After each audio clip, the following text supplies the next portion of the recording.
Old బోయిన్పల్లిలోని అస్మత్పేట చెరువు ప్రాంతంలో ఉన్న 400 అక్రమ నిర్మాణాలకు హైడ్రా నోటీసులు ఇచ్చింది.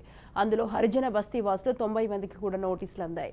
ఈ విషయం ఎంపీ ఈటెల రాజేందర్ దృష్టికి వెళ్లగా ఆ ప్రాంతానికి రానున్న నేపథ్యంలో బీజేపీ నాయకులు కలిసి చెరువు కట్ట మీద మీటింగ్ పెట్టే ప్రయత్నం చేశారు. ఈ నేపథ్యంలో పేద ప్రజలను పావులుగా వాడుకుని కొందరు బీజేపీ, బీఆర్ఎస్ నాయకులు అక్రమార్కులకు అండగా నిలుస్తున్నారని బీజేవైఎం రాష్ట్ర కార్యవర్గ సభ్యుడు కన్నె ప్రకాష్ ఆరోపించారు. అక్కడికి చేరుకుని హరిజన బస్తీ వాసులకు అండగా నిలిచారు. నాయకులు, అధికారులు వచ్చిన హరిజన బస్తీలోనే మాట్లాడాలని కోరారు.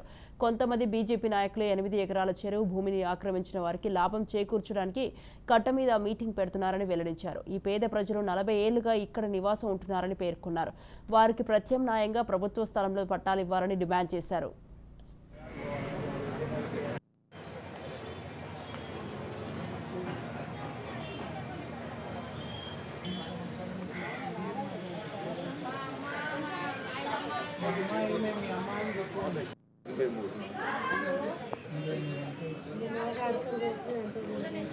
నువ్వు మాట్లాడతావమ్మా?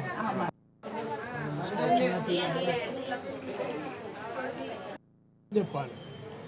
ఎట్లయినా మనం మాట అనుకున్నానని ఇప్పుడు ఆయన కాదు మమ్మల్ని తరపు సంచి అప్పటి సంచి మేము ఇక్కడ ఉంటున్నాము.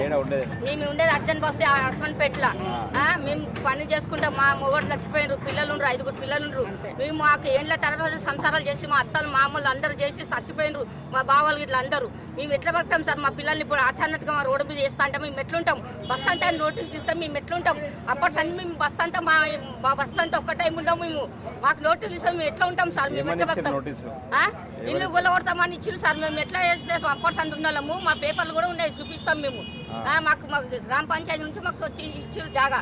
మీకు ఇట్లా చేస్తే మేము మా అత్తలు, మా బావాలు, మా అందరు మొత్తం సంసారాలు చేసారు సార్. మా పిల్లలు కూడా సంసారాలు చేస్తారు. ఇప్పుడు మేము చేస్తా అంటే మేము మా ఇల్లు ఇప్పుడు గుల్లగొడతా అంటే మాకు ఎట్లా ఎడబడతాం? మాకు చూపెట్టి మా ఇల్లు గుల్లగొట్టమని